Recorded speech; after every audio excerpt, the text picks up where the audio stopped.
Carl Jung spent decades studying why intelligent, loving people destroy themselves in the same relationships over and over again.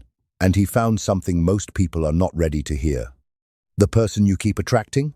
The cold one, the distant one, the one who makes you feel like you're never quite enough? Jung said, that person is not your mistake. That person is your mirror. And what they're showing you is a part of yourself you have never been willing to face. What if your attraction to emotionally numb people isn't about them at all? What if it's revealing a hidden addiction buried inside your own nervous system? Stay with me, because everything you thought you understood about this pattern is about to shift. First, let's name what you are. You're a highly sensitive person, and I don't mean that as a soft compliment. Psychologist Elaine Aron identified that roughly 15 to 20% of humans are born with a nervous system that processes the world on a completely different level. You feel the shift in someone's mood before they've said a word. You sense the hidden pain behind a smile. You pick up on what's unsaid, what's buried, what everyone else walks right past. That is not weakness. That is a form of perception most people will never access. But here's what nobody tells you about this gift. It makes you a target, not randomly, not accidentally, psychologically, specifically, for the one type of person who has completely shut down their own emotional world. And Carl Jung would tell you exactly why. Jung introduced a concept that changed the way we understand human psychology forever. He called it the shadow. The shadow is everything you've buried, everything you've suppressed, every part of yourself that felt too dangerous, too painful, or too unacceptable to carry in the open. For emotionally numb people, their shadow is almost entirely made of feeling. Joy, grief, longing, vulnerability. The raw, terrifying experience of actually needing another person. They didn't choose to bury these things. Something in their early life, a cold home, a punishing parent, a wound that was never treated, taught them that emotions were threats. So they sealed them off. But Jung was very clear about what happens to a buried shadow. It doesn't disappear. It finds a host. And when an emotionally numb person walks into the room where you are, your warmth, your depth, your emotional aliveness, something in them locks on. Not consciously. This isn't a choice they're making. But psychologically, they are outsourcing their entire emotional world to you. You become the feeling function they were never allowed to develop inside themselves. Jung called this projection. They are projecting their buried shadow onto you, and you receive it, because you were built to feel everything, including things that don't belong to you. That invisible transfer, that is the bond that forms between you. And it feels like chemistry, like fate, like finally being seen. But it is not love. It is a psychological transaction disguised as love. Now here's the part most people are not ready for. Because Jung didn't just explain why they need you, he explained why you need them. You have a shadow too. And buried deep inside the shadow of a highly sensitive person, below conscious awareness, below the empathy and the warmth and the giving, is a belief that was installed long before you were old enough to question it. If I can make someone cold finally feel something for me, then I must be worth something. Read that again. Let it land. That is not attraction. That is an addiction, a compulsion wired into the deepest layer of your identity. You have spent your entire life feeling everything so intensely, being told you're too much, being the one who always cares more, the one who always gives more. And somewhere beneath all of that, a wound formed. A wound that whispers, ordinary love isn't enough to prove your worth. You need to unlock the person nobody else could reach. So when you meet someone warm, consistent, emotionally available, something about it registers as too easy, unfamiliar, even boring. But when you meet someone closed off, distant, emotionally unavailable, your nervous system surges. Not because you love pain, because winning their emotional unavailability feels like the only love that would actually mean something. That is your shadow speaking. And what Jung taught us, what took him an entire lifetime of clinical work to articulate, is this. What you cannot see inside yourself will control you completely, and you will call it fate.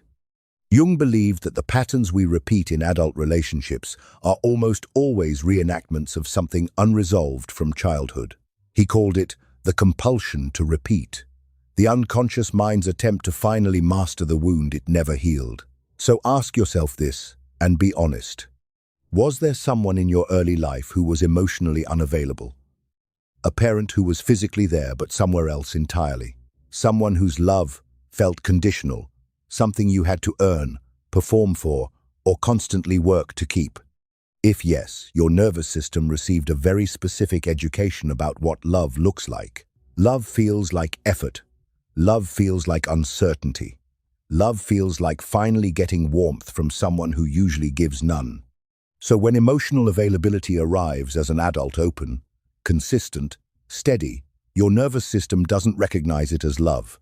It registers as absence of excitement, as something that can't be real. But the unavailable person? Your system knows exactly how to operate in that dynamic. It trained for years in that environment. Jung would say, you are not choosing the wrong people, you are choosing the familiar wound, because the psyche would rather repeat a known pain than face an unknown healing. That is not weakness. That is survival psychology, operating decades past its expiration date. Let me show you the cycle in real time. Stage 1. The pull. You meet them.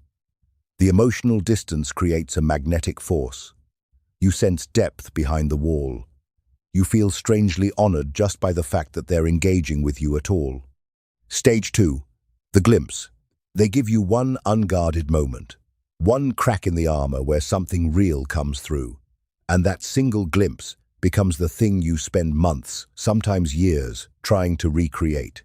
Stage 3. The caretaking. You carry the entire emotional weight of the relationship. You translate their silences. You justify their coldness. You become the most understanding, most patient, most exhausted version of yourself. Stage 4. The erosion. You start disappearing. Your needs go unspoken so consistently that you stop having them. You shrink. You wonder if you're asking for too much, if you're the problem. Stage 5. The reset. They offer one small moment of warmth. The hope reignites. The cycle begins again. Jung named this the repetition compulsion. Your unconscious running the same story, certain that this time, finally, it will end differently. It won't.